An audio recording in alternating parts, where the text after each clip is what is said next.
Ser Podcast.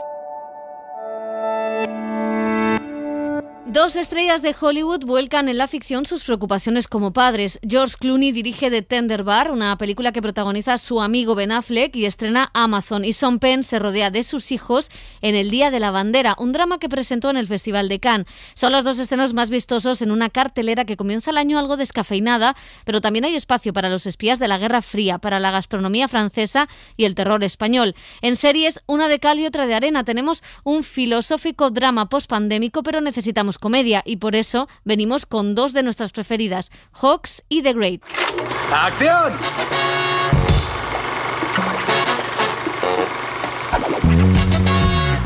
El cine en la Ser con Pepa Blanes.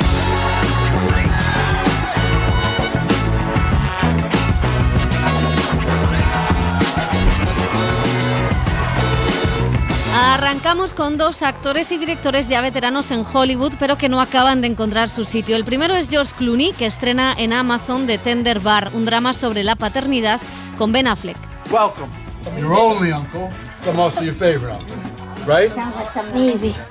El otro es Sean Penn, que rueda otra historia sobre padres e hijos en El Día de la Bandera. La protagoniza él mismo y su hija en la vida real, la actriz Dylan Penn.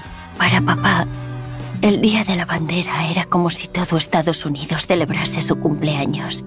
Creía que le debían tanto, que era lo menos que podía hacer su país por él. En España, Netflix apuesta por el género con El Páramo, un drama de terror sobre la pérdida con Inma Cuesta y Roberto Álamo. ¿Para qué sirven los postes que puso tu padre? Para recordarnos que más allá solo hay guerra. Pues nada bueno puede pasarle. Francia ha sido durante años la cuna de la gastronomía. Delicioso es una película que nos lleva a la apertura del primer restaurante parisino en plena Revolución Francesa. Hay que cocinar bien, sobresalir por el sabor. Si tiene un momento, el duque querría hacer los comentarios.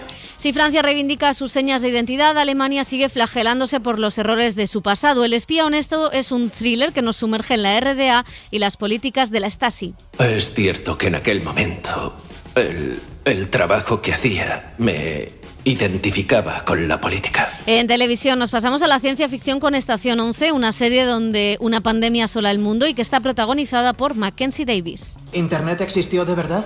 Oh, sí, Internet existió de verdad. ¿Y cómo era? Un montón de ordenadores podían hablar entre sí desde cualquier lugar.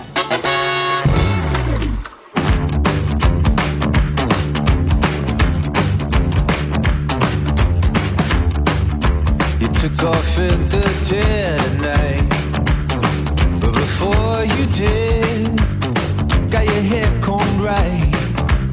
Yeah, the neighborhood watch noses score, and they're knocking at your door.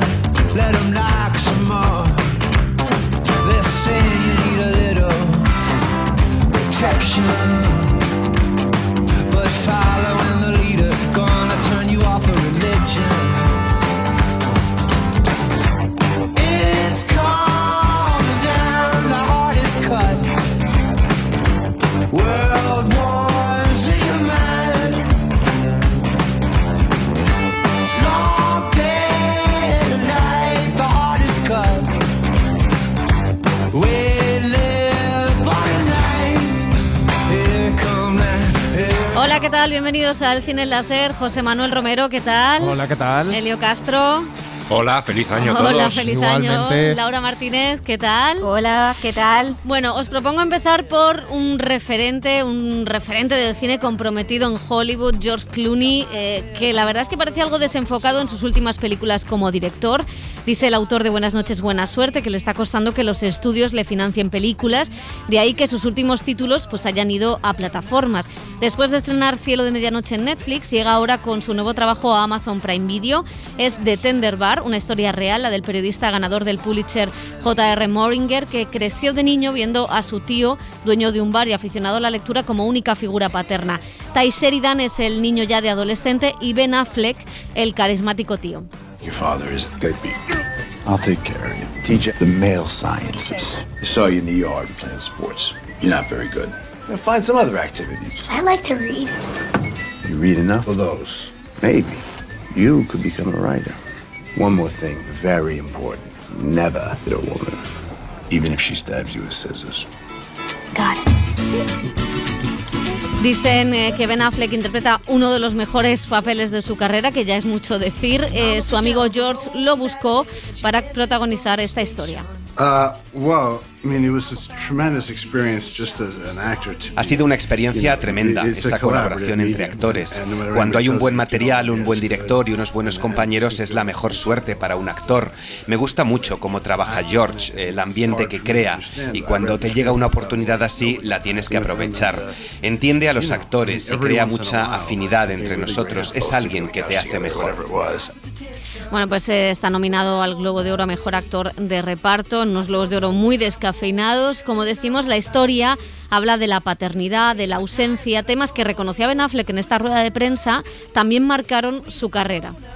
I had a number of people in my life that I was lucky enough to have really support me, in particular as regards like my ambitions. My father, interestingly, hay un buen número de personas en mi vida que me han ayudado y me han animado a cumplir mis ambiciones. Mi padre es el primero. Fue un tipo que siempre me animó a ir a la universidad, a escribir. Él no pudo hacerlo, pero le gustaba mucho escribir y la literatura. No fue a un colegio caro, ni siquiera al instituto, pero le preocupaba que usara bien el lenguaje y que las historias fueran para todo el mundo, de una manera democrática. Mi abuelo también fue una figura importantísima en mi vida por muchos motivos. Y luego está mi profesor de teatro, que fue el que creyó en mí. Me dio confianza para dedicarme a esto. Incluso después, cuando no conseguía castings y nadie me contrataba ni de extra, yo pensaba que para él yo era bueno, así que me lo creía. Eso es algo muy poderoso, tener buenos mentores. Creo que es lo que marca la diferencia.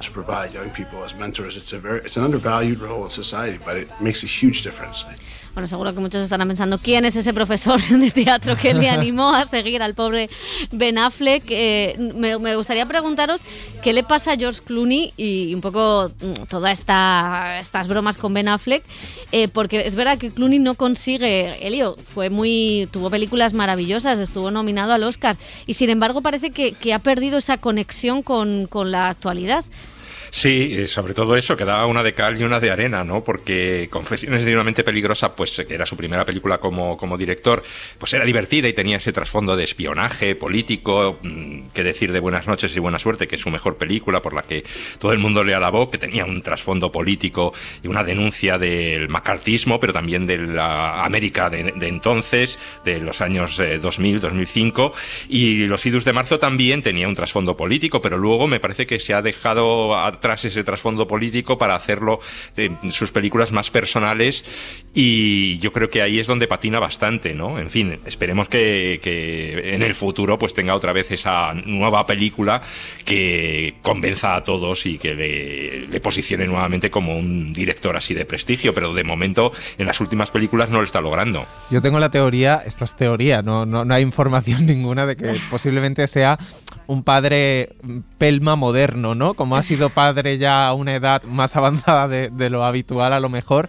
pues han cambiado sus preocupaciones. Y es curioso porque el año pasado era Cielo de medianoche para Netflix sobre el medio ambiente, que es una de las preocupaciones que sí que él ha abanderado siempre, y en este caso su preocupación es la paternidad, ¿no? Entonces hace una película al año, los estudios, pues entiendo que hay guiones que no le encajan, y reunir a un reparto y pagar a George Clooney no debe ser barato, y se está aprovechando. Yo creo que lo está haciendo bien, porque está aprovechando este tiempo de la paternidad, que los hijos aún no son grandes o no son adolescentes, y está haciendo una peli al año. La plataforma le pagará lo que pida George Clooney más sus anuncios, y está viviendo estupendamente. Pero yo creo que son películas, no me atrevería a decir menores, que sí que creo que lo son, pero que a lo mejor no tienen la implicación que tenían o el compromiso de las otras películas. Está contando historias más pequeñas, de preocupaciones más cotidianas de su día a día, tengo la impresión desde fuera totalmente. Y fíjate que en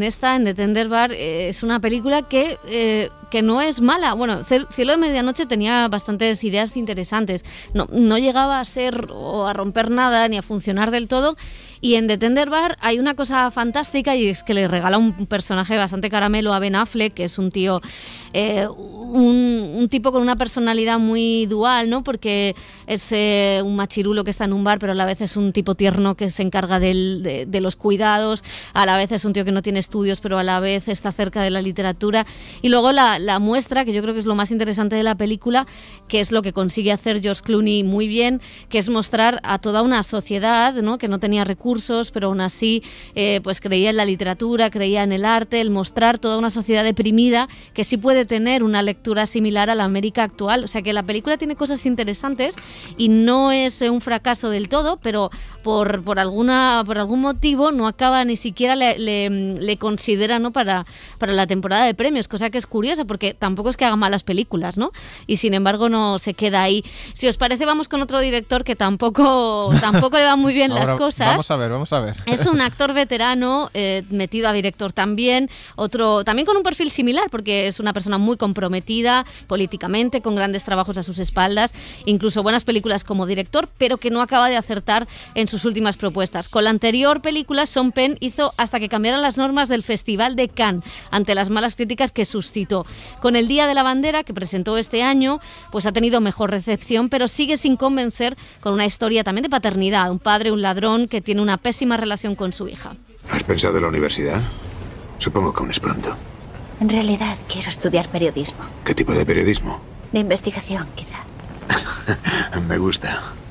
Me imagino a mi pequeño Snickel Fritz desafiando a los titanes de la industria. Una cadena de comida rápida, hijos de puta. Papá, ¿qué haces? ¿Cómo que qué hago? Me refiero a trabajo. ¿A qué te dedicas? Ya sabes lo que hago. Soy empresario.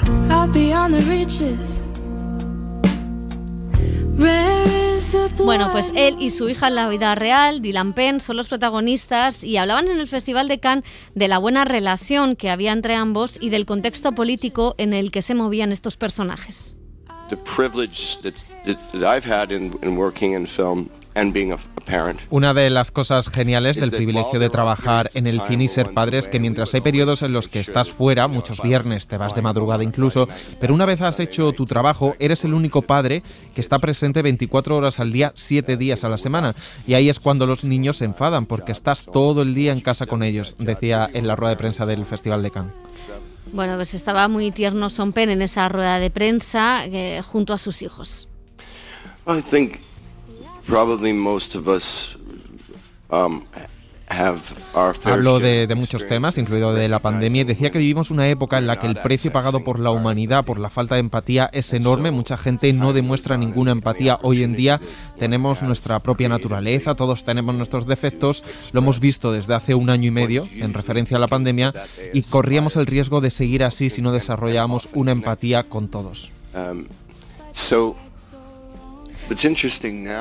Bueno, pues también su hija explicaba cómo había sido la experiencia de rodar junto a su padre.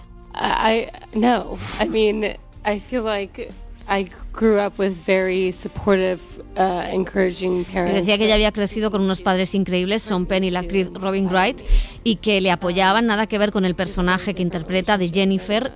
Nuestra relación tiene altibajos, reconocía, pero esto es un trabajo, yo he sido profesional, él es mi padre, y al acabar el día sigue siendo mi padre. Los dos somos alfa y eso hace que choquemos mucho, pero que funcionamos al fin y al cabo. Pues a saber lo que ha pasado en este rodaje después de esta tremenda declaración. Bueno, ¿qué le pasa a Sean Penn? Que, por cierto, tiene otro de los papeles este año en Licorice Pizza, haciendo de un trasunto de un Harvey Weinstein de los años 70. Elio, ¿qué le pasa a Sean Penn? Pues que es muy relamido, la verdad. Es que a mí todas sus películas como director me parece que las envuelve en una manta así de merengón y las hace, pues eso, relamidas, un poco blandengues, ¿no? La película, o sea, es interesante ver esa relación. Volvemos a esto que está basado en hechos reales y que refleja pues la vida de un atracador, de un falsificador, de un hombre que tiene muchos sueños y cómo eso condiciona el futuro de sus hijos. Por cierto, que sale el otro hijo de Sean Penn en la película y de Robin Wright. Robin Wright, ya no Penn. Ya no Penn, es que durante mucho tiempo firmaba así, Robin Wright Penn, ¿no? O sea, debían tener también trifulcas ahí por la autoría también, ¿no? De los apellidos. Pero bueno, el caso es que a mí es una película que tiene ese cierto interés, las relaciones de un padre tóxico, ¿no? Lleno de sueños, pero en el fondo, pues que es un atracador, un ladrón, y una hija, pues que desea estudiar y cómo la sombra de su padre se va proyectando a lo largo de su infancia y adolescencia. En fin, yo eso es lo que veo, que la película me parece muy videoclipera, o sea, que tiene demasiada música, demasiadas canciones, que tiene momentos un poco que muertos. Que emula a Terrence Malick, quizá. Sí, un poquito. Es que le pasa en todas las películas, en El Juramento, en Hacia Rutas Salvajes, en todas, y tiene alguna otra que es realmente infumable. Yo no sé, el cariño que le tienen en el Festival de Cannes, y que cuando tiene una película enseguida le selecciona, fíjate, para competición oficial. O sea, podría entender que fuera fuera de concurso, en una sección paralela. Claro, pero bueno, no sé, parece que tiene un enchufe allí bastante importante en Cannes, Sean Penn. Estoy totalmente de acuerdo con el enchufe y con la importancia de las alfombras rojas también para el Festival de Cannes. En este caso yo creo que más que enchufe era el morbo de volver a traer a Sean Penn después de las hostias de la pasada, pero bueno, ahora, que a Khan también le gusta eso. A mí me parece que es una película que habla mucho de él y de la relación con sus propios hijos, es decir, también de un padre ausente por su trabajo, por el trabajo de actor, de director, pues eso, por el divorcio, como ha tenido épocas quizá que no se ha relacionado suficientemente con sus hijos, ¿no? Y todo eso se ve también en la película, ese sentimiento de culpa por parte de él, y el hecho de darle esos dos papeles a sus dos hijos, pues tiene ese punto también de reencuentro, un poco también de purgar sus pecados, ¿no? Él quiso que la protagonizara Matt Damon, contaba en el Festival de Cannes, pero Matt Damon vio el guión y le dijo, uy, mira, es que por fechas no me cuadra. Y Matt le dijo, yo creo que lo tienes que hacer tú, y le mandó el dardo envenenado.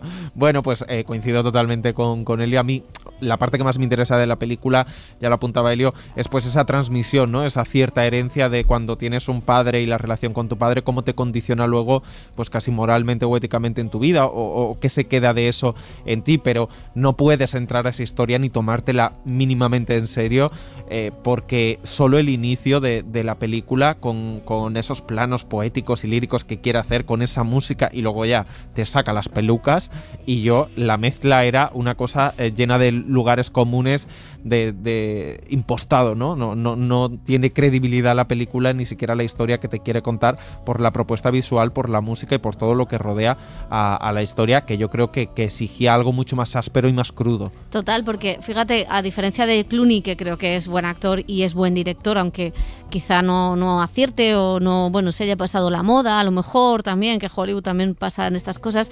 En el caso de Sean Penn, yo estoy con Elio, a mí Hacia Rutas Salvajes es una película que me gusta mucho, pero no me parece que tenga muchas excesivas cualidades como director, y sin embargo creo que es un actor impresionante, y creo que aquí lo que me gusta es él haciendo ese personaje, ¿no? No me gusta su hija, me gusta él, y me gusta la manera en la que quizá la historia con este personaje, ¿no? Que con esa relación con su país, con lo que representa su país y lo que representa el personaje, pero creo que hasta eso son metáforas completamente obvias, ¿no? La bandera, o sea, que todas esas cosas que podría ser el gran perdedor, ¿no? La historia de esa América profunda, la historia de esos hombres que perdidos por un sistema, ¿no?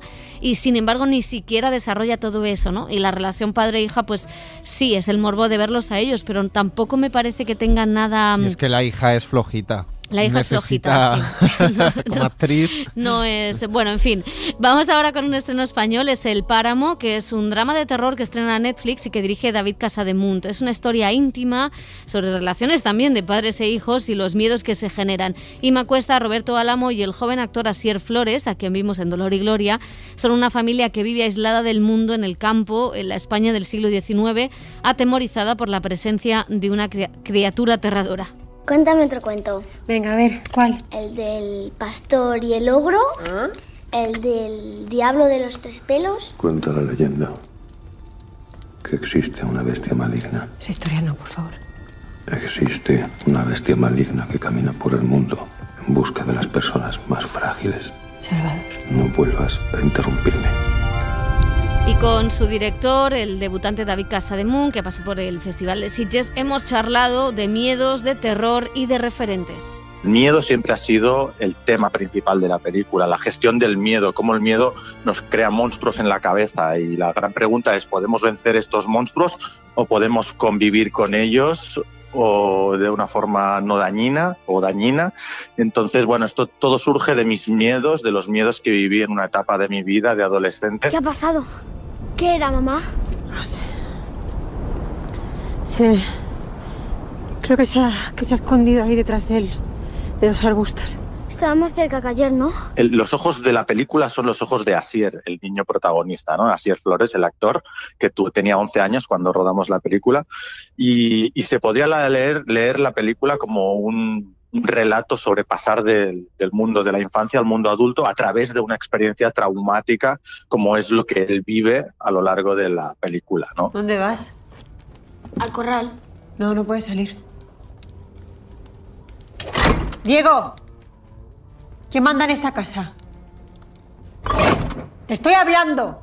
Tan importante para mí es escribir el guión como el desarrollo visual de la película. Yo estoy enamorado de las películas que cuentan a través de las imágenes, ¿no? Que un plano y cómo está configurada la dirección artística y los elementos también te están explicando el drama de los personajes. Entonces, hicimos muchos dibujos, muchas ilustraciones, buscamos muchos referentes de cara a de diseñar un universo que pretende ser realista, pero está estilizado para que tenga personalidad y también te esté hablando del terror y de lo que ellos están viviendo. Una noche me dijo, Salvador, Salvador, a veces veo a la bestia.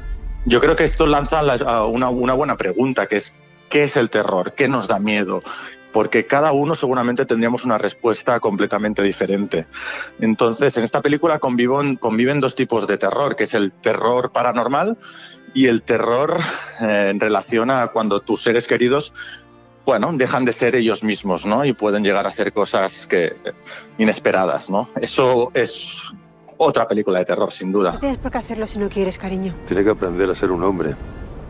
Ya, pero no tiene por qué ser hoy. Sí, tiene que ser hoy. He visto muchas pelis de Shyamalan para absorber su lenguaje audiovisual, ¿no? Desde Señales al Bosque. Hemos visto, cuando digo hemos es por los guionistas, ¿no? Que cuando muchas veces estábamos encallados, pues hablábamos mucho de las películas de Polanski, como La semilla del diablo, Repulsión.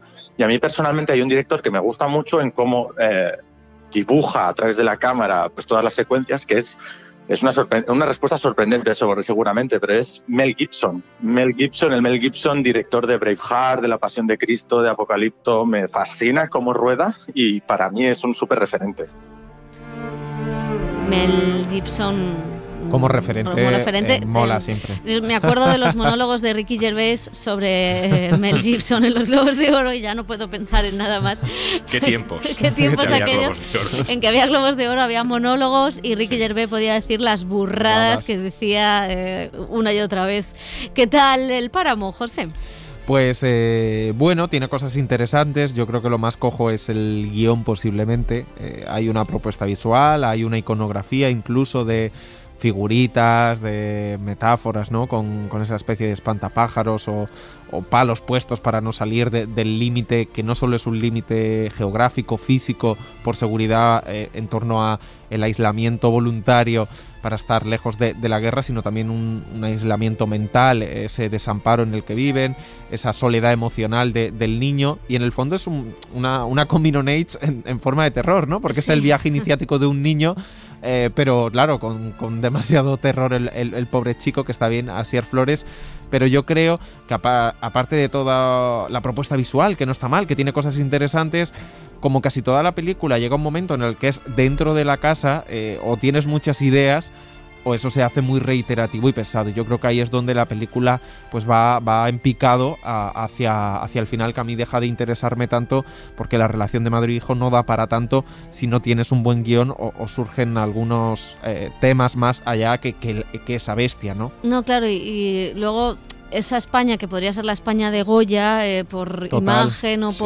Y tampoco está desarrollado, o tampoco está tan desarrollado ese contexto de la época, ¿no? Y es verdad que los intérpretes sostienen muy bien la historia, pero no acaba de ser mucho más. Elio, ¿qué te ha parecido? Sí, es que tiene muy pocos personajes, que tiene 3 personajes fundamentalmente, y a mí del que más me ha gustado es Asier Flores, que ha crecido físicamente desde que le vimos en Dolor y Gloria, pero también como actor, y porque da interpreta muy bien ese niño lleno de angustias, de miedo, que va descubriendo lo que es la vida y lo que es la muerte en ese páramo. Yo creo que la película peca un poco de referentes muy explícitos a Señales de Shyamalan o El bosque de Shyamalan, también tiene cosas de Bayona, en fin. Y luego, a mí lo que más me interesa, que está ambientada en el siglo XIX, como tú decías, en una España muy indeterminada, con guerras civiles, guerras carlistas de trasfondo, pero que no se ven, pero que ese sentimiento lo hace muy actual, el sentimiento de aislamiento que tienen los personajes y cómo ese aislamiento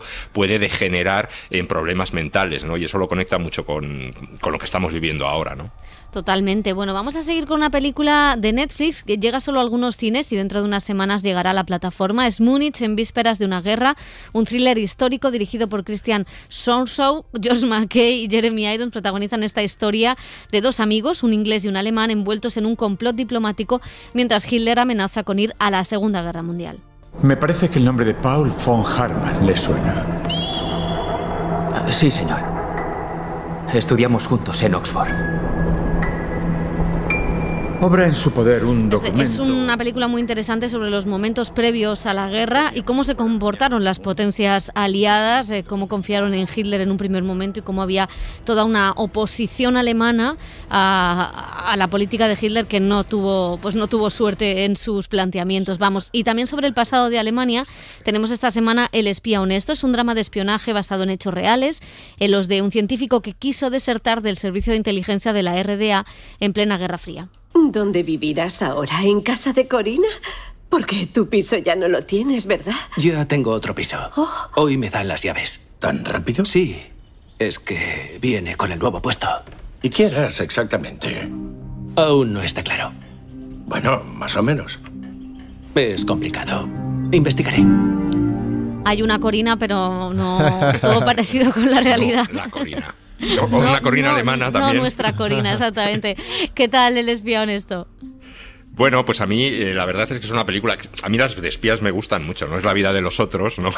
Pero es una película que lo que más me ha llamado la atención es que estos espías, el caso, está ambientado en el mundo del fútbol, ¿no? De un futbolista, el que da pie a toda la historia, de un futbolista que se pasa a la Alemania federal, ¿no? De la Alemania del Este, la Alemania comunista, y cómo pues los servicios secretos tienden allí una especie de complot para amargarle la vida a este traidor, ¿no? A este futbolista traidor. Y luego la figura principal de la película es este hombre que descubre que lo que está haciendo pues no es ético ni es moral y trata un poco pues de descubrir un poco todo ese asunto. En fin, a mí la película me parece un poco plana, bastante plana, pero bueno, es este género que siempre tiene algunos ganchos que te hace que te atrape y que estés pendiente del desenlace de la historia, ¿no? Le falta complejidad, ¿no? Es una película que le falta densidad del cine de espías porque muy pronto empieza a ser enfermiza la reacción del protagonista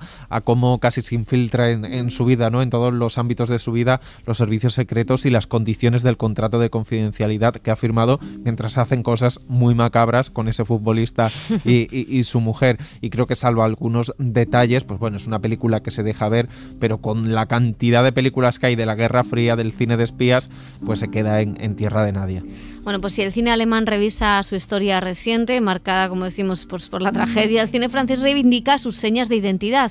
La gastronomía es una de ellas. En Delicioso, Eric Besnard nos traslada a la época previa a la Revolución Francesa, donde un cocinero decide montar el que será el primer restaurante de París fuera de la corte.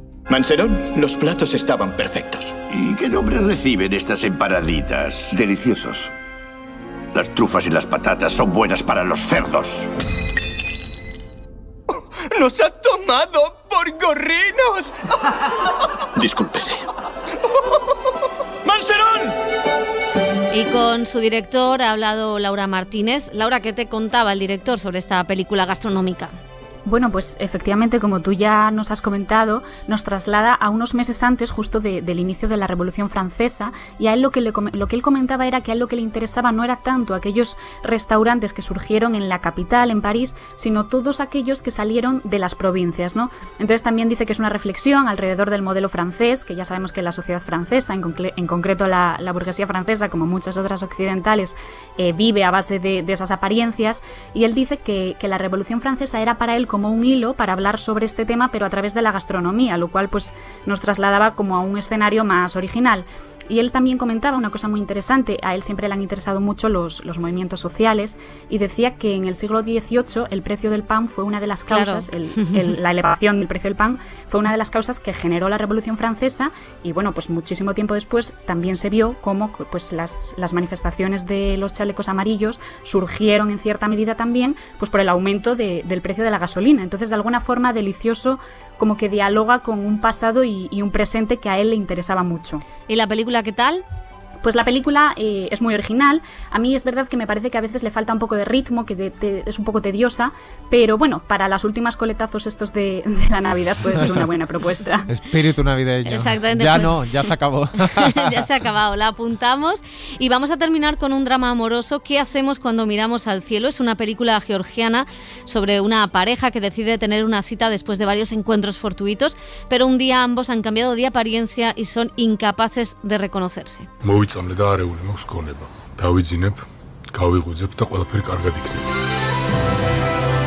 Pues con esta última recomendación lo dejamos aquí, chicos. Gracias, Elio, Laura, José. Adiós. Seguimos con las series. Adiós.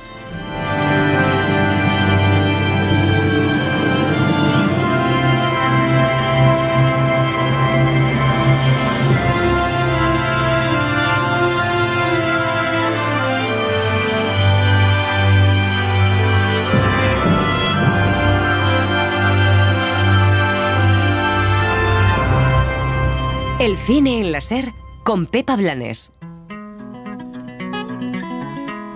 Las series.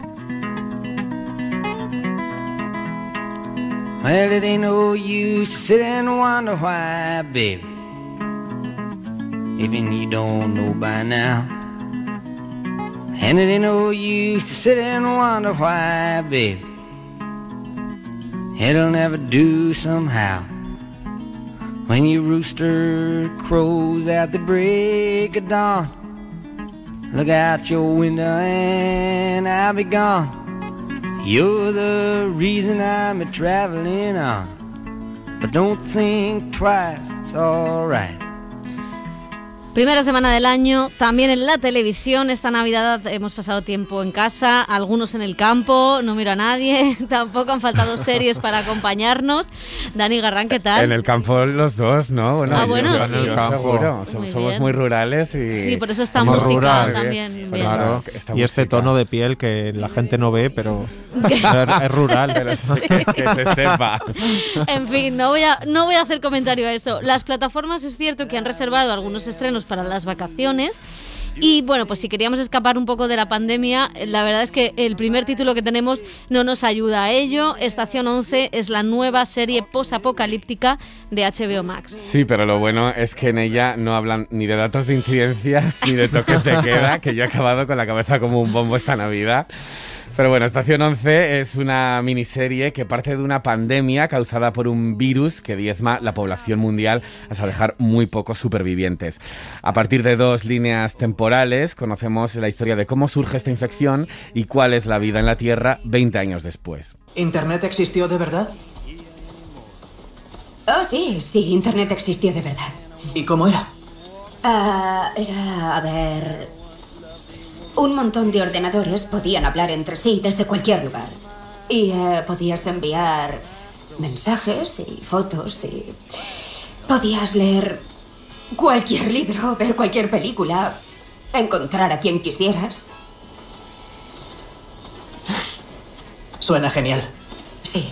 La miniserie es una adaptación de la novela homónima de Emily St. John Mandel, publicada en 2014, pero que se convirtió en bestseller a raíz de la aparición del coronavirus por los paralelismos que tiene el guión. Está escrito por Patrick Somerville, uno de los guionistas principales de The Leftovers, una de nuestras series preferidas, una serie con la que comparten muchos elementos. La historia sigue a Kristen, una joven que fue testigo del colapso de la sociedad cuando era solo una niña y que ahora trabaja para la Sinfonía Viajera, una compañía de teatro ambulante que trabaja interpretando obras de Shakespeare.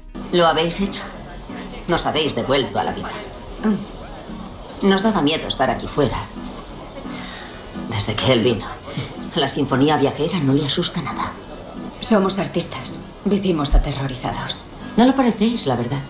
Bueno, la protagonista, esa actriz a través de la cual vemos cómo la pandemia ha cambiado el mundo, es Mackenzie Davis, y con ella has estado hablando. Sí, la actriz canadiense vuelve con un papel protagonista después de Halt and Catch Fire.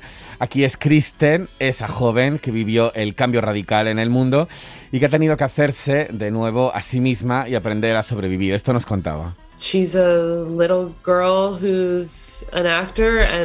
Ella es una niña pequeña que comienza siendo actriz y se convierte en una mujer adulta que sigue siendo actriz. Esta es la forma más simple de decirlo, pero en medio de todo ocurre una experiencia que le cambia la vida. Pierde a todos los que ama, el mundo cambia drásticamente, pero con una forma muy bella de contar todo eso. Siempre supo lo que quería hacer consigo misma y a pesar de que el futuro se ha desvanecido, lucha contra viento y marea por lo que considera que es hermoso en su vida. Es como vivir en un rincón del mundo en un futuro posapocalíptico en el que sigues actuando y eso es una imagen realmente hermosa. Bueno, está claro que Estación 11 no deja de ser ciencia ficción, pero con tantos y tan claros paralelismos con la pandemia en la que vivimos, el momento en el que ha llegado, pues ya no nos resulta tan lejana como cuando el libro se publicó hace 7 años. Eso sí, después de toda la devastación, tiene un mensaje de esperanza, dice Mackenzie. Esta historia se pensó como ciencia ficción, pero ya no lo es. Pero creo que también ofrece una alternativa realmente hermosa a lo que todos estamos atravesando y lo hace más agradable. Estamos en medio de una pandemia. Comenzó en marzo del 2020 y no sabemos cuándo acabará, pero parece que el mundo se está volviendo más habitable. Hay algo esperanzador en Estación 11, y es que aunque la catástrofe es mucho mayor de lo que estamos pasando, vemos lo que sucede después y hay algo bonito en ello. Lo que pasa después es que la gente se reúne en comunidades, hace arte, se enamora, ríe y permanece unida. Es un mundo muy similar al nuestro, solo que con menos comodidades. Me gusta que al final de todo la gente encuentra tiempo para hacer cosas, para entretenerse. Y otra de las máximas de la serie es la supervivencia de la cultura, incluso en los momentos más complicados. Los protagonistas siguen llevando el teatro a los rincones de Estados Unidos, incluso con todas las dificultades. Y Mackenzie Davis, la actriz principal, cree que la cultura... es mi amiga. Hombre, amiga del programa. Cree que la cultura es tan importante como cualquier otra necesidad básica y lo hemos comprobado en primera persona. The film industry is struggling, but the experience of going to see a movie in a movie theater is like... Sé que la industria cinematográfica está luchando por mantenerse, pero la experiencia de ir a ver una película en un cine es abrumadoramente emocional. No es lo mismo que una multitud esté unida desde el ordenador en su casa a convertirnos en una multitud que está sintiendo lo mismo en una sala de cine. Es mucho más bonito. Pienso mucho en las cosas que, tal y como muestra la serie, son necesarias para sobrevivir. Todos necesitamos comida, agua, seguridad, refugio. Pero además de tener estas cosas, en cada cultura, en cada época, en cada etapa de la serie y en el mundo, la gente también hace cosas para hacer reír o asustar a los demás o para que nos enamoremos. Todas esas cosas siempre van unidas y es hermoso que, después de que cubres las necesidades básicas, haya espacio para eso que no parecía ser esencial. Bueno, pues a falta de un capítulo para saber el final de la serie, ¿qué os está pareciendo Estación 11? Fantástica. O sea, estoy muy entregado a esta serie, no sé por qué, pero se ha acomodado a mis expectativas de primeros de año. Voy por la mitad, pero me está gustando mucho la mezcla. No quiero que la gente rehuya de ella porque hable de la pandemia, los paralelismos de la pandemia, porque yo me quedo con la otra parte, que es cómo reconstruir una sociedad que ha pasado por esto, ¿no? Por una pandemia o por los supervivientes que quedan cuando hay un colapso, apocalipsis o lo que sea, ¿no? Esa es la parte que me gusta y la función también que cumple, como decía Mackenzie Davis, la cultura. Ella está fantástica en este papel y luego cada capítulo funciona incluso de forma casi autónoma, independiente, te va contando historias con flashback, pero creo que lo hace con una sensibilidad, con una lentitud también que yo posiblemente alguien eche para atrás, pero yo en este momento no sé evitar realmente la he apreciado, de saborear esos momentos. Y yo, que fui muy fan de Leftovers, creo que tiene muchísimo de ese pozo filosófico humanista que tenía la serie basada en el libro de Tom Perrotta, y no tiene nada que ver con una serie posapocalíptica ni de zombies ni de nada de eso, sino que creo que es cómo llevar algo que era ciencia ficción pero que ahora nos habla directamente a nosotros como sociedad, con una sensibilidad y con una complejidad narrativa y una densidad que a mí sí que me seduce, con un interés que creo que tiene la serie. A mí también me está gustando mucho. Creo que además, como tú dices, tiene capítulos que funcionan independientemente, con esos flashbacks hacia adelante, hacia atrás. Te va presentando personajes nuevos en diferentes circunstancias, y creo que eso, bueno, algunos tienen más interés, otros tienen menos, pero el hilo que une todo eso pues es muy atractivo. También me parecía arriesgado otra serie de pandemia más. Yo sí que iba con un poco de prejuicios, porque hemos visto muchas, hemos visto The Walking Dead, hemos visto un montón de series de ciencia ficción, pero esta no lo es tal. Esta sí que tiene toda esa filosofía de Leftovers que tanto nos gusta. Esta es lenta, esta es hasta un apocalipsis bonito, poético, o sea, sostenido. Que se acabe el mundo, pero que se acabe bien, ¿no? Exacto, ya está bien. Se acaba bien, es hasta optimista, es bonito ver cómo se juntan en comunidad, cómo el arte, cómo el teatro prevalece sobre todo lo demás. Es una serie muy la bonita. Comunidad, el sentido de comunidad, ¿no? Sí. De ese teatro sí, ambulante. Exacto. Y que también tiene muchos paralelismos. Tiene también un villano, entre comillas, esa parte de la secta que también vimos también en The Leftovers, con los remanentes culpables. Creo que bebe mucho de ahí. Pero también es atractiva de ver como una serie nueva, y es una de las que a mí me ha gustado más esta Navidad, la verdad. Yo creo que para mí, es que estoy yo muy tiquismiquis, para mí también es una de las que más me ha gustado. Sobre todo me parece que es muy inteligente la manera en la que tiene de meternos en la pandemia. Decías tú, para mí, o sea, yo la guardé, la pospuse precisamente por el tema que trata, y sin embargo creo que de todas las ficciones que han hablado de la pandemia es la que mejor consigue hacerlo sin obviar, o sea, es que las referencias son brutales a lo que hemos vivido, y sin embargo cómo consigue salirse de ahí, o consigue que no nos parezca un sufrimiento, ¿no? O una flagelación para este momento, con lo cual la aceptamos. Vamos a seguir en HBO Max, cambiamos de registro. Hace pocas semanas llegó una de las comedias más premiadas de los últimos Emmy, que aún no podíamos ver aquí en España.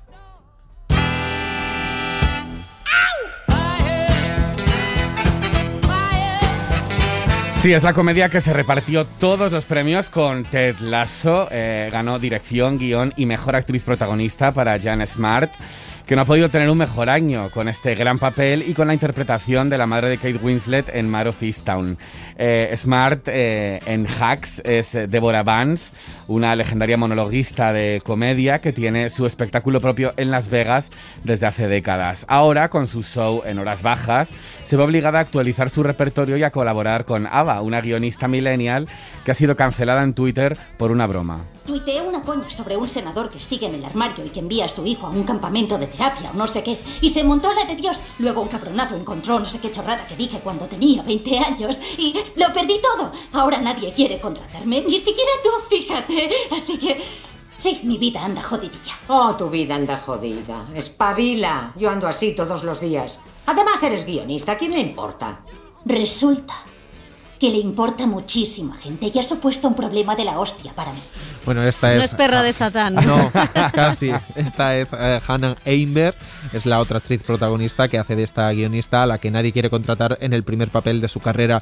Lucía Aniello y su pareja Paul Downs, que ya nos dejaron su brillante trabajo en Broad City, están detrás de esta serie que ya ha renovado por una segunda temporada. Hawks llega en un buen momento para reflexionar sobre la dificultad de las mujeres para hacerse un hueco en la comedia de forma profesional, a la vez que muestra las contradicciones y las diferencias generacionales y de privilegio de las dos cómicas protagonistas. No me dices nada de lo que te entrego, te lo lees en diagonal. Nunca sé dónde quieres que esté ni cuándo, no me haces ningún comentario.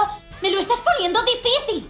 ¿Difícil? No sabes lo que es eso. A ti te descubrieron en internet cuando a los 20 eres afortunada. Quizás sea afortunada, pero también soy buena. Eso es de esperar.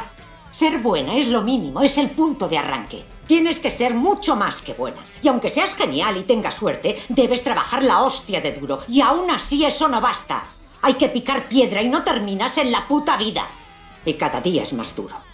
La amo. Maravillosa. ¿Cómo está Jean Smart? ¿Cómo está Jean Smart? Bueno, la plataforma HBO Max estrena un capítulo cada semana. Que bueno, ya sé por dónde vais a ir, porque ya se han oído los comentarios. ¿Qué opináis de ella? Pues alegría. Buenísima. Me parece, tenía muchísimas ganas de que llegara, tenía las expectativas altísimas y yo creo que las ha cumplido todas. Creo que además parte de dos personajes muy potentes, no solo el de Jean Smart, que sí que es una mujer madura que tiene que actualizarse para no quedarse atrás en el mundo de la comedia, pero también de esa joven que ha sido cancelada en redes sociales, que nos suena a todos muchísimo, que pasa cada día aquí. Entonces me parece que ese tándem entre ellas dos, entre los privilegios de una y de la otra, de entenderse en este mundo, porque cada una parte de una situación muy complicada y muy difícil, y es un poco a ver quién sufre más y quién lo ha pasado peor, ¿no? Pero a la vez también esa corriente como feminista de que la nueva, la chica millennial, tampoco tiene que olvidarse de que antes ella tuvo que sufrir, claro, unos referentes, y que ella lleva como 50 años de carrera y que ella también ha pasado por muchísimo machismo y por muchas situaciones injustas, y que tienen que saber entenderse, ¿no? en este mundo de ahora. Yo creo que es magnífica, creo que tiene unos puntos de humor muy buenos, también mucho drama, como tienen que tener las buenas comedias, y vamos, estoy deseando que terminarla y que llegue una segunda temporada. Creo que crece además. A mí me parece brillante, solo con el plano inicial, ¿no? de Jean Smart en el espejo, cuando empieza ese plano de fondo en el escenario y luego se va al camerino y luego va a su casa y se desmaquilla, cómo se desmonta también y remite claramente a figuras claves de la comedia en América en el siglo XX, como fueron Debbie Reynolds, otras cómicas, y a mí lo que más me gusta es ese diálogo intergeneracional, ¿no? De que, bueno, pues hay cómicas que han hecho y han luchado muchísimo y posiblemente se hayan equivocado, pero no puede venir tampoco a la cómica del siglo XXI, a la que han cancelado en Twitter, a intentar cancelar un tipo de humor que se hizo en una época y en un contexto, y que a lo mejor a ella no le parece hoy subversivo, pero en esa época sí que sonaba cuando lo pones en contexto. Hay uno de los primeros capítulos donde se ve a ella ver en un televisor una intervención de Jean Smart, del personaje, que fue bastante polémica lo que decía en la tele, y cuando lo ves ahí en la tele antigua con esa textura granulada, dices, lo pones en contexto, y eso es lo que más me gusta de la serie, que creo que es muy ingeniosa, que tiene un ritmo brillante y que le sienta fenomenal que sea en Las Vegas, sí, entre monólogos y ese contraste entre los personajes, y creo que es de las mejores comedias. Con Ted Lasso coincido en los premios de los últimos Emmy. Porque además es la cosa de dónde está la calidad de la comedia, de dónde está la calidad también, no solo de la comedia, sino de la ficción, ¿no? Las Vegas como el sitio más pernicioso, lo más hortera, lo más cutre, y sin embargo, donde los grandes artistas al final es donde han hecho su nombre, ¿no? Los grandes cantantes, las grandes giras, con lo cual sí que me gusta ese contraste entre una cultura y otra, entre alta y baja cultura, lo que ya está viejo. Y claro, viendo este personaje que luego tiene pues esta cosa de diva, ¿no? Que creo que se basa en las dos interpretaciones y en ese choque. Me está gustando mucho, pero no soy tan entusiasta de la serie, ¿no? Se me desmonta, o sea, cuando las cuitas personales me llevan por, no lo sé, todas las subtramas me acaban cansando un poco, ¿no? ¿Cómo es ella de intelectual? ¿Cómo es ella de intelectual? No podemos con ella. Empiezo mal y seguimos en la misma plataforma para hablar de otro de los estrenos de la Navidad. Es la miniserie Un escándalo muy británico.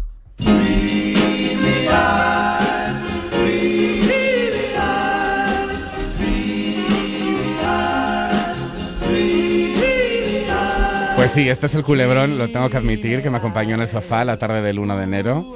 Yo también hago un no a esto. 3 capítulos que relatan el turbulento y violento divorcio entre los duques de Argyll, una historia real que ocurrió en los años 60. Se convirtió en uno de los casos legales más notorios del siglo XX por las consecuencias públicas que tuvo la relación, y además, por la separación de ambos personajes, todo seguido por la prensa, donde no faltaron acusaciones de falsificación, consumo de drogas, violencia y robo. La BBC está detrás de esta miniserie, aquí la podemos ver en HBO Max, con 2 grandes actores como protagonistas, Claire Foy y Paul Bettany. ¿Qué estás haciendo, Ian? Hice lo que querías. Querida, te he expulsado de Inverary y su entorno. Hasta allí es el entorno. Y eso es el resto del mundo. Quédate en el resto del mundo y no infringirás la ley. Tú has infringido la ley. Entraste en mi casa y robaste propiedad privada. Como tu marido, tengo todo el derecho a entrar en nuestro domicilio común. Y yo tengo todo el derecho a entrar en el castillo por el que he pagado, maldita sea. No, no lo tienes. Te lo he prohibido. Bueno, he de decir que estoy un poco cansada del clasicismo británico.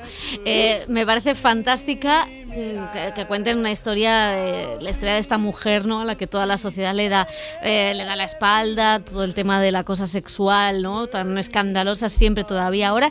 Pero es que estoy un poco cansada del formato tan clásico y tan... Pero, y además ver a Claire Foy me remite a The Crown todo el rato. Está muy bien Claire Foy.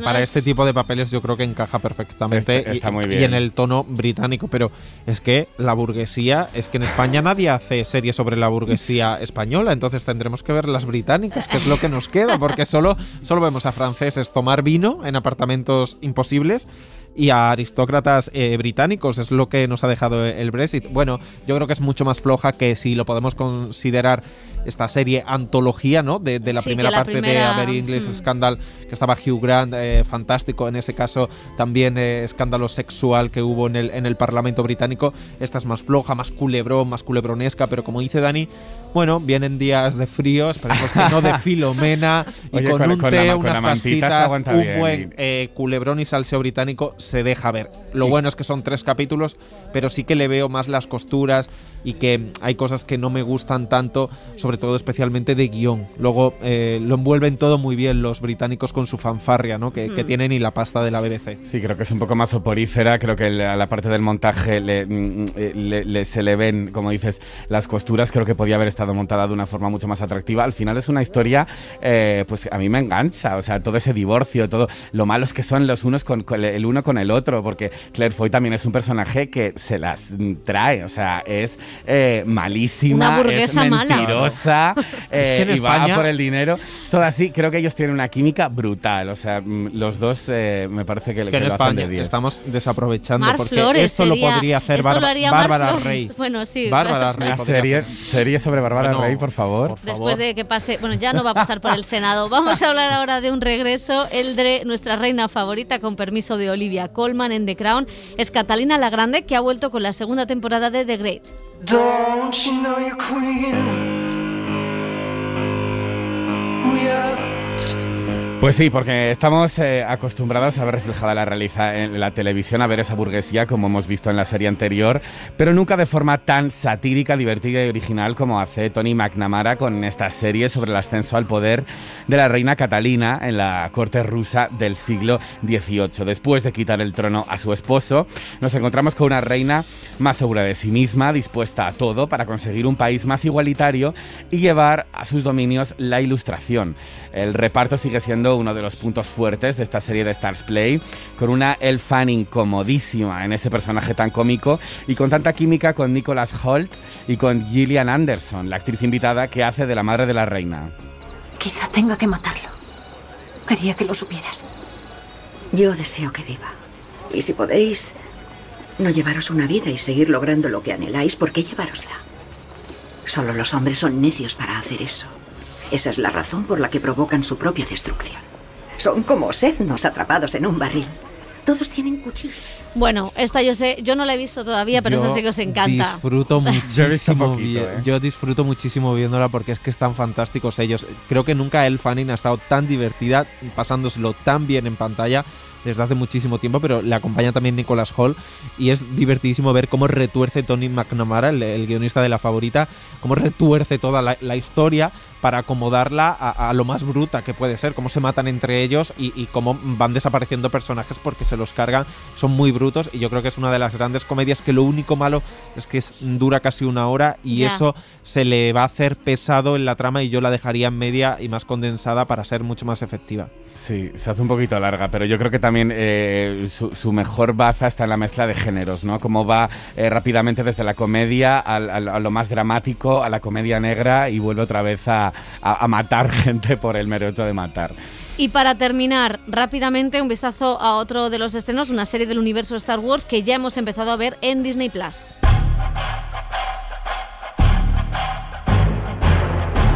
Pues sí, es uno de los dos spin-offs planteados de Mandalorian, el universo de Star Wars creado por George Lucas. Es una de las grandes bazas de Disney para seguir creando series. El libro de Boba Fett llevaba ya tiempo en desarrollo, casi se convierte en película, pero finalmente la historia de este cazarrecompensas que apareció como personaje secundario en el Imperio Contraataca se ha convertido en serie de televisión.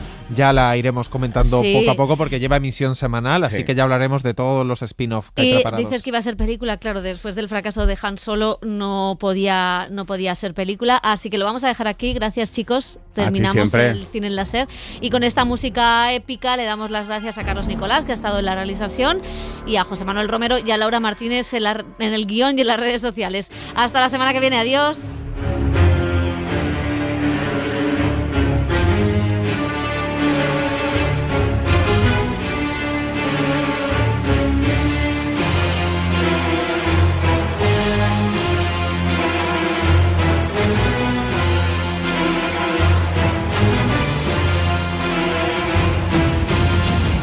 Suscríbete al Cine en la SER. Escúchanos en directo en la SER los sábados a las 7:30 de la mañana y los domingos a las 3 de la madrugada. Cadena SER. La radio.